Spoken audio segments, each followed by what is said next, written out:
In this talk, I will refer to simultaneous interpreting as what is done in conferences. It's opposed to consecutive interpreting. Interpreting is the term that's sort of taken over since the 1990s. In the United States, they still like to refer to interpretation for the same thing. But interpreting is slightly less likely to be confused with the interpretation of a text, the hermeneutic operation of construing sense from a text. Okay, so interpreting, I'm talking about the oral component of translation. Okay, I'll come to that in just a minute. Somebody asked about work. Skills. Now, people who get trained as translators, who get good at it, one way or another, you can do this within your modern languages degree, get work as. And here, these are true cases from students I've had over more years than I care to mention. If you've got Chinese and you're in Melbourne, are you going to make money as a translator? You could, but you'll make a whole lot more money selling real estate. That's where we go. Okay. Fashion, these are real cases. Fashion importers, things you use languages for. You don't have to be trained as a translator to do this. You guys can do it as well. Conference organizers, television presenters, yes, I've had some of those. Journalists, lots. Writers of novels, a couple, two. One very successful, actually. Intelligence analysts, tons. Working for nasty organizations in the United States and nasty organizations in China.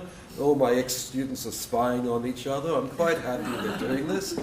I just tell, I don't care about your ideologies, just do good translations. That's my bit, that's my contribution to the world. Some go into the diplomatic corps. Lots in public relations in a more general sense. Marketing, of course. Bilingual secretaries at the highest level are not to be sneezed on. They have power and salaries. Tourist guides, start as tourist guides, get up and start their own travel company. Probably most are teachers, teaching English all over the world, professors. Some are technical writers, because you've seen that's required in localization projects and for machine translation. Terminologists, project managers, post-editors.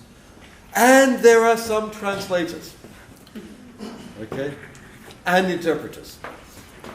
But in most of the surveys that are done on master's level training of translators and interpreters, the employment is usually about a third. A third of the graduates go into translation and interpreting for any length of time. That means 2/3 go into all those other things. And I think that's a sort of message for you as well, people coming out with a modern languages degree or looking around for a master's. It's no longer a straight track. You know, you're trained as one thing and you work as that thing to the rest of your life.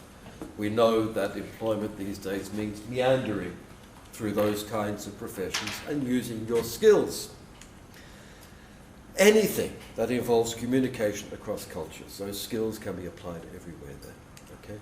Now, it occurs to me that for lots of those jobs, you're using spoken as well as written skills. We focus so much on writing in our undergraduate work and in master's level that we forget that a lot of what people are actually doing with languages is spoken, including what I'm doing right now. My entire training was how to write well. I look around and see what I do in my job. Hey, I'm speaking a lot. And this piques my interest personally in that relation between the written and the spoken, and how much our training and our research and our very concept of translation is focused on the written to the detriment of the spoken. Are you with me? Good, okay. Just some other information on these professions. The spoken and the written are separate in many ways. One of them is how you get paid. Written work is paid by the word, usually of the start text, some cases of the target text, but anyway. Spoken work is paid by the hour. Very fundamental difference. And then project management, I talked about last week. You get paid by the project if it's delivered on time. Okay? All sorts of discounts, if not. Big money is made, as I mentioned last week, by project managers, translators in high-risk areas. I mentioned banks, international banking, but also conference interpreters. It is one of the prestige products that we have in our training programs. Did I mention last week that school in Monterey, it's actually part of a school of international studies, has seen translation sort of disappear. It offers several masters, but students come in and say, I'll do translation, and then they either go to conference interpreting, because there's a lot of money there, high-skilled, small market though, or localization and project management, the high-tech end. And the traditional area of translation is sort of disintegrating between those two market niches. There's a lot of interpreting around in what's called public service or community interpreting. That's in healthcare institutions and in the courts. That's most of what happens around us here in Melbourne. Social services, in the wider sense, there's lots of interpreting work to be done. That is not well paid in comparison to those other sectors. In fact, in many countries, it's scandalously underpaid. In Australia, it's better than in most countries, because the whole project, the social project of Australia as a country of immigration depends on it so much. Okay, so that's an overview of the structure of the market in terms of just payment. The spoken and the written are different. Translation is written, interpreting is spoken. Together, they make up translation and interpreting, which you can call T&I. Okay. And interpreting can then be simultaneous or consecutive. And actually it can be conference interpreting, simultaneous consecutive, or public service interpreting, simultaneous consecutive. So you get a map of the discipline, a bit like that, and that's quite simple. And if you use that, you won't be wrong. Okay? I, however, wonder about this primal separation of the spoken and the written. The map leaves out many things which could have a right to be on that map, such as legal translation and interpreting, which has its own rules. What happens in court, what happens in legally valid document is quite different from the strategies we use in literary or expository translation. Whole audiovisual is left out, the whole role of the image. You know, we divide the world into spoken and written. Well, what about the image? Isn't that important? How much of our work is subtitling for audiovisual media? Terminology is not there. All those things that I've mentioned with localization are not there. Okay? So the traditional division of the translation professions and the translation studies as a discipline leaves out lots and lots of things which are the places people get employment. And so I could propose the following. I think translation, I think it's all translation. I just want to use translation for the whole lot, because that's going from one language to another. And who cares about the medium? Often the media are mixed. I think that translation and interpreting, the spoken and the written, differ in degree, not kind. I'll argue that in a minute. And they all use translation knowledge. And that's the way I personally think about it. It's not as pretty, I admit. But it's translation. You've got audio-visual, you've got terminology, localization. Interpreting is off what done. And then interpreting is divided in consecutive and simultaneous up there. That's the way I think. Not everybody agrees. It doesn't really matter. We still get to work with each other. But I think it's important, especially to remember the visual and the spoken over here as variants on a central core activity, which can include all of those. Now, why do I think that the difference between spoken and written translation, those are the terms I'll use, is a question of degree and not kind? One, when we train interpreters, we get them to do something called sight translation. Okay, traducción a la vista. Okay, you get a text and you have to speak it, translate it and speak it. What are you doing? It's a written text and it's a spoken activity. So both are combined. You could call it sight interpreting, they call it sight translation, but it's an activity where both are together, and it's a useful training exercise and is increasingly used in many of the contexts that I just mentioned. So why should they be separate? You know depositions, you know what depositions are? In the US system especially, somebody comes in to a legal firm, the lawyers will sit down and get the client's deposition, their statement of the facts. Okay? And interpreters are there present. In a deposition, what counts is the written record.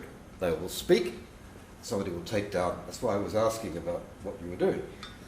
Somebody will write down as they're speaking, and then the transcript comes out. Now these days, the interpreter is there, and they can see the electronic transcript immediately, and they will interpret from that rather than from what is said. Why? Because that is the legal record, not what's said. This is also true in court.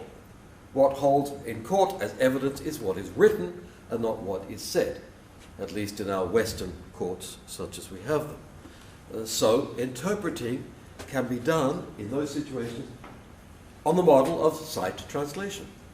The oral and the spoken are together because of technologies in this case. Okay? And I want to repeat my argument. It's a difference in degree and not in kind. So the first argument was time. You have more time. All right? But did I show you somebody eye tracking when they were translating, written translation? And did you notice when we saw that they were looking at the start text while they were still typing in the translation? That there was simultaneity? Okay. Take a look at some of the localization projects and look at the time constraints that they have. And you'll realize, as I said last week, many projects have a situation where time is more important than accuracy. That they just have to go very, very fast. And this assumption that the written translator has all the time in the world no longer holds in the profession. The amount of money you make depends on how fast you work. And you get good at working very fast.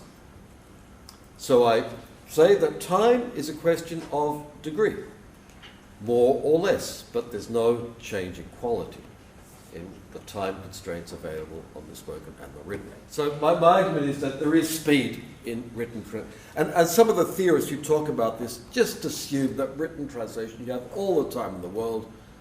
I lived on it for 20 years or so. No, it's not true. You're under a lot of pressure.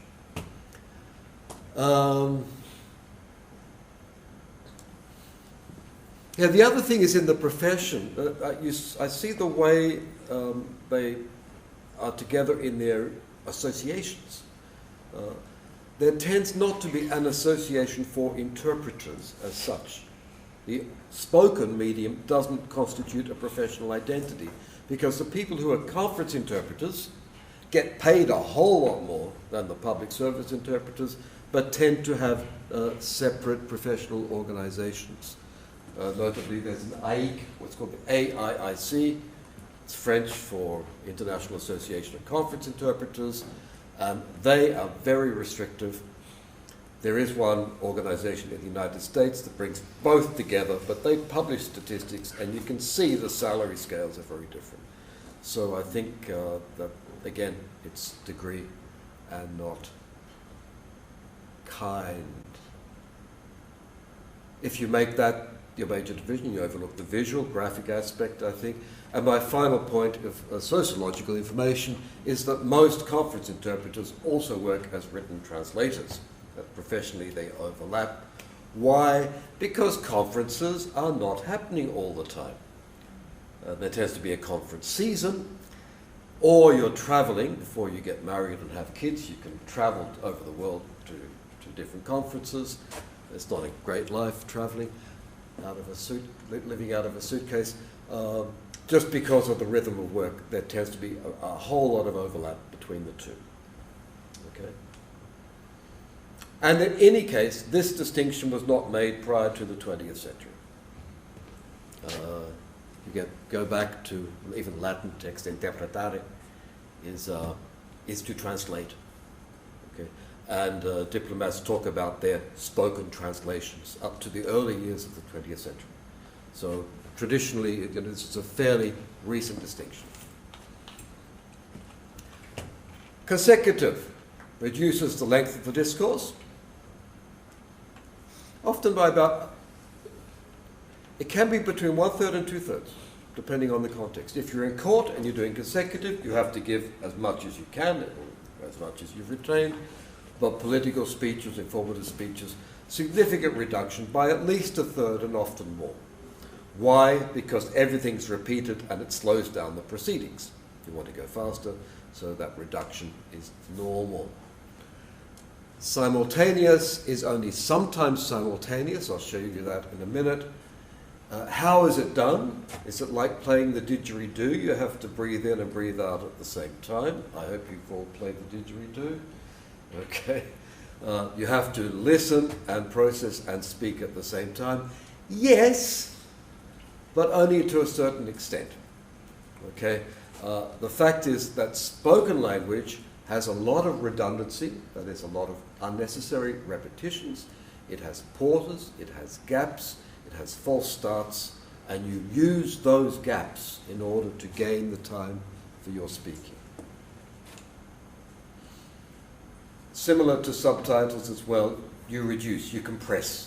The same compression techniques you saw in subtitling are used in simultaneous. Consec first used Paris Peace Conference, 1919, so they didn't yet have the technologies for simultaneous work, but it was persistent at the United Nations through to 51, and it's used sometimes at conferences, in meetings, in some courts, and in liaison or dialogue interpreting. Okay? When you do consec, you take notes. There are two main systems for taking notes. This is the French one, which is minimalist. You can see you divide a bit of paper into two, and you take notes of ideas, which become words, and linkages, which become symbols. And it's very free. Everybody can invent their own, basically, but there is a textbook for it. Yes? I was going to say, is this something that you have to study, like shorthand? Or? No, it's not shorthand. It's much simpler than shorthand, because you're really just doing it to jog your memory. What you're using is short-term memory a lot, and the symbols and words are there to make you remember. It's not shorthand. But I've seen people who do good shorthand can take it down verbatim, and then they get stuck because they're taking it down in the start language. Then they have to translate as they go. Whereas studies here show that when you've got the idea in the target language, you write it down straight away. And where you're stuck, you write it in the start language, okay, to be processed later. You go much faster, much more coherently, even mixing up the two, but not noting down everything. In fact, it's better to have very few symbols there rather than many. So you see the coherence of the discourse that you're trying to get across. That enables you to compress quite successfully. The German system typically has a lot more symbols for the relations. Everything is typified, whereas the French language, Swiss, Revzin was the guy who wrote the textbook, is minimalist. And I've used this, and I'm quite happy with that. Simultaneous. Erroneously attributed to the Nuremberg trials at the end of the Second World War, okay, where it was really showcased, but it was used by the Soviet Union back in 1928, just to correct history. Okay. To do it, you need these big heavy headphones and you need microphones, but IBM had that technology for the Nuremberg trials and it was used successfully. Although, after the first trials, when they put away Goering and all the big guys, they went back to consecutive because they trusted it more. Okay? And there's a history of that written by a girl called Gaiba. And it's really intriguing that the interpreters, if they made a mistake, after the sessions, they would go upstairs to where the written archives were and correct the transcripts. Because what stood for history was the written record and not the spoken record. Recordings were made, but all the recordings have since disappeared, corrupted. The tape has not survived, so we have no effective recordings of the interpreters in action. What survives is the written record.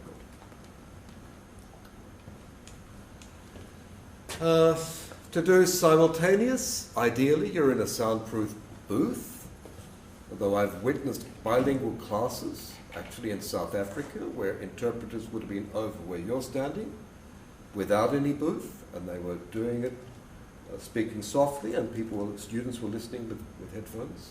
So it can be done just like this. Okay.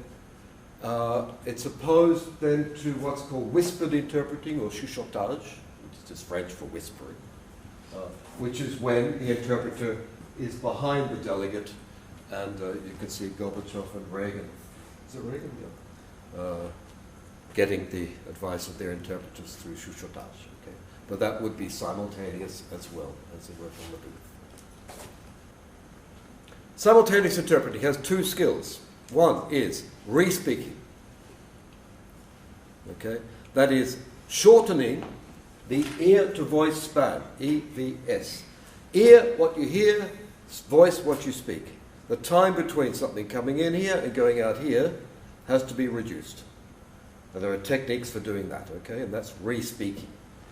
And that's like your didgeridoo or playing the bagpipes. That skill, okay? The other skill is then putting it from one language into the other. But these are really two separate things. So when you're trained to be a conference interpreter, your first activity, well, there are many first activities, but one of the main ones is just re-speaking in the original language. Like here, if you're working in English, you listen to it in English and re-say it in English. But you have to compress to find the time, okay, to do it. And English to English work is very, very hard. Or your L1, whatever your L1 is. But that is half the game. The other half is just language mapping, which tends not to be so problematic until there are jokes and things like that. How do you reduce the EVS? Yeah, you do that. Yeah. Eliminate superfluous material, and sometimes you have to add further material. Here is an example. Apologize. Pido disculpas. I know I was a little late tonight. Que llego tarde. I was running on CPT. En CPT, la zona horaria de la gente de color. Which stands for Lo que significa jokes that white people should not make. chistes que los blancos no deberían hacer. So the Spanish, minimal. I think I actually used more words in this then, but pido disculpas is I apologize. Okay. Except I do apologize. I was running a little late tonight, translated as I arrive a little late. See the compression? Okay. And then I was running on CPT due to CPT. And then I have time to explain what CPT is because I've saved a whole lot on those earlier words. Okay. So there's compression, and you can see the ear to voice span from there to there. You know, if that's quick to process. I was running a little late. I'm starting up here. As soon as I get a little late, I can start with that. And I was running on here. That actually comes a bit later because it's not easy to process CPT. So it's quite possible if the speaker pauses. Now, what you should never get if you're doing simultaneous interpreting is a speaker who reads a text, as Americans tend to do, which is frustrating. They get up there and read the text, and when people read, there are no pauses. And even they'll say, oh, I'll give you the written text beforehand, or thanks very much. You can go away and translate that but that's a lot of work, and then think that you can just read it. You can't, because they go so fast and you lose your place. It's always much better to get somebody who's speaking without a written text, if possible, and not to look at a written text, in my personal experience. Do not think you can just read a translation out. It just never happens properly. If you get the point, or proverbs, Spanish politicians love using idioms, like traditional wisdom idioms. Chinese politicians do it all the time. Often you just say a proverb meaning, and then you give the gloss. Okay? Or you don't even mention the proverb, and you just give the thing that's supposed to be extracted from it. Okay? But so, a good interpreter has this repertoire of corresponding idioms. And it just comes out, you think, oh man, that's good. That's so beautiful. But if you don't have it, just give the import of the utterance. Yeah. I have another question. So, I don't know, I feel like it seems very difficult to hear the start of a sentence and then speak it before it's finished. I don't know. It seems hard. Is it hard? You're doing it every day when you have a conversation. Particularly if you have an argument with somebody. You listen to people arguing and they cut each other off because they know where that sentence is going and they want to take it away. Okay? Or you're having a conversation and it's a polite thing and you know where it's going. In fact, the purpose of many conversations is just to fulfill mutual expectations of this ritual, give and take of exchange. One of the great theorists of simultaneous work was Danica Seleskovich, who worked at the ESIT in Paris, at the Sorbonne. She wrote very influential textbooks. She would instruct trainees to listen to the sense and not the words. And I don't think you can do that. I think it's philosophically impossible to listen to meaning. Le sens in French is meaning or sense. But the metaphor seems to work, that you forget about the words and look at what's happening to the discourse below the words, how the ideas are being connected, and work from that. So, Seleskovich and Marianne Lederer, who worked with her, is still alive, would talk about de-verbalization.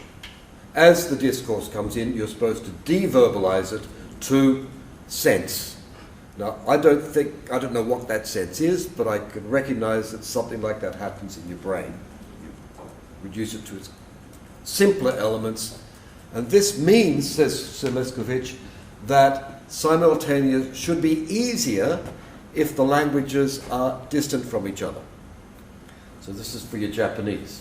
She hypothesizes that it's easier to work between English and Japanese than between English and Spanish, because you are forced to de-verbalize more. Okay? Whereas if I'm going from English to Spanish, lots of words are cognate words, very similar. I'm likely to be more literal than I should be. Okay, it's an idea. As I say, I've only worked with cognate languages, so I can't speak from personal experience on that one. Although I think it might be true for all forms of translation, written and spoken, and audio-visual.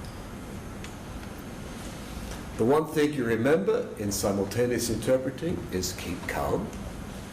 Do not try to speak fast, assuming that you've got to get all that information in. If you speak fast, your panic will be relayed to your listeners, and they will not trust you as much.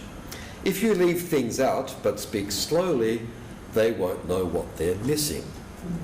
It's a basic marketing principle. Okay, so you learn to speak quite slowly, and a good conference interpreter will do that. Some will speak fast and then a big gap while they listen, fast and a gap. And that is upsetting for the people listening because they're unable to follow a natural chain of ideas. Even when you're completely lost, sound competent. Correct yourself only when really necessary. You're going to make mistakes, it's going to happen. If it's an important mistake, you have to say, or it should be, or I apologize, it should be, or what's a good way of doing it? That is, if you want to give an explicitation in there. It's going to upset the chain of events. You only do it when it's really necessary, but when it is necessary, you have to do it. Okay? And then this is what I was saying, metalinguistic strategies.